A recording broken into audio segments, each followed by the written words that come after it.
Well, I'm afraid it's the first proper air traffic control strike of the summer 2019 season. We saw thousands of flights cancelled by industrial action in France by air traffic controllers last summer, and already we are into the hundreds.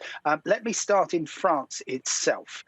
There is going to be a restriction of about 30% on the normal operations into specifically Toulouse, Paris, Orly, Marseille, and Lyon airports. There is also going to be a lot of restrictions in terms of the overflights. And if you bear in mind that EasyJet, the second biggest low-cost airline in Europe, 60% of its flights normally traverse French territory, even if they're not going actually to land or take off in France. They might be flying, say, from Germany to Spain.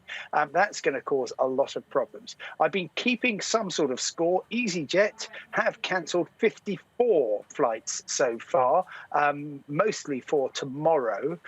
British Airways, which flies over France on the way to Spain and Italy and Switzerland, of course, has cancelled a total of 36 flights so far. But it's worth bearing in mind that that is simply what they have cancelled proactively. In addition to that, Ryanair, the biggest low-cost airline in Europe, has cancelled a whole range of flights. It won't tell me the exact number, but I've found, for example, that if you are planning to travel from Brest to Marseille today or tomorrow, your flight will not be operating, and there will be dozens more like that.